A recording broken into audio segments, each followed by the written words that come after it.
அனைவருக்கும் வணக்கம். இந்த ரகு வந்து ரேணுகா கிட்ட எவ்வளோ ஒரு மோசமான ஒரு வார்த்தைய, அதே நேரத்தில ஒரு மோசமான செயல வந்து செய்ய சொல்றாரு அப்படிங்கிறது தான் ரொம்பவே அதிர்ச்சியாவும், ஆச்சரியமாவும் இருக்கு. ஏன்னா, இவங்க வந்து கல்யாணம் விஜய் கூட கல்யாணம் நடக்கும். அதன் பிறகு கணவன் மனைவியா வாழ்ந்த மாரி வாழ்ந்துகிட்டு, அதே நேரத்தில விஜயோட சொத்துக்கள பங்கு போட்டுக்கலாம் அப்படின்னு நெனைக்கிறாங்க.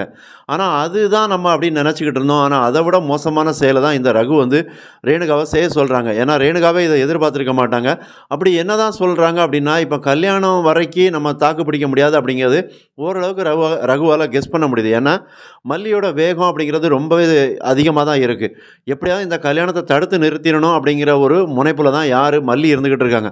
இந்த கல்யாணம் நடந்துருச்சு அப்படின்னா, அதன் பிறகு ஒரு கட்டத்தில இவங்கள கண்ட்ரோல் பண்ண முடியாது. ரேணுகா, அவங்க கூட சப்போர்ட் பண்றவங்க யாரையுமே கண்ட்ரோல் பண்ண முடியாது. அப்போ நம்ம எதையுமே நெனச்சதுங்கிறத விட, இந்த விஜய், மல்லி அதே நேரத்தில வெண்பா இவங்க வாழ்க்கைக்குள்ள பிரச்சனை பெருசா வரும் அப்படின்னு தான் மல்லி நெனைக்கிறாங்க. அதனால தான் அந்த கல்யாணத்த எப்படியாவது தடுத்துறணும் அப்படின்னு சொல்லி, அவங்க யாரு மனோகர் மூலமாவும், அவங்க அண்ணன் பாபு, நாகு இவங்க எல்லாருமே பிளான் பண்றாங்க.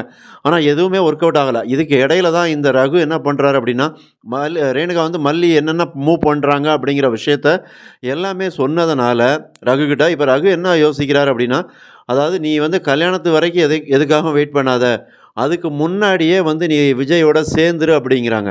அப்ப அதுக்கான அர்த்தம் என்ன அப்படின்னா, நீ ஏற்கனவே வந்து ரேணுகாவும், விஜயும் கணவன் மனைவி தான். அது ஊரறிஞ்ச விஷயம் தான். ஆனா அவங்க இறந்துட்டாங்க. நீ இப்ப அந்த உருவத்தில போயிருக்கிற கரெக்ட்டு. ஆனா அதே நேரத்தில இப்ப யாரும் உன்ன சந்தேகப்பட போறதில்ல. நீ அதனால அந்த தாலி கட்டுறதுக்கு முன்னாடியே ஒரு கணவன் மனைவி எப்படி வாழ்வாங்களோ அந்யோன்யமா, அந்த வாழ்க்கைய நீ வாழ்ந்துரு அப்படிங்கிறாங்க. விஜய் கூட.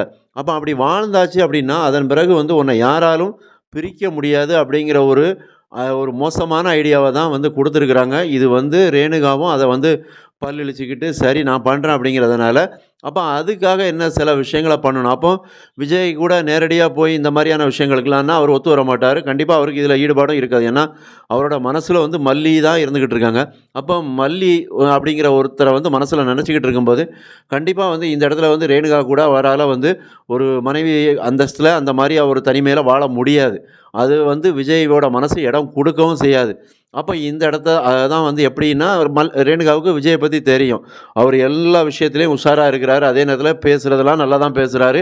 ஆனா, காதல மட்டும் மல்லி மேல காட்டுறாரு அப்படிங்கிற ஒரு வருத்தம், குறை எல்லாமே இந்த ரேணுகா கிட்ட இருக்கு. அதனால தான் என்ன பண்றாங்க அப்படின்னா, சில மருந்துகள குடுத்து வசியம் பண்ணி, அதன் மூலமா விஜய வந்து தான் பக்கம் இழுத்துறலாம். தான் நினைச்சத சாதிச்சுக்கலாம் அப்படின்னு நினைக்கிறாங்க.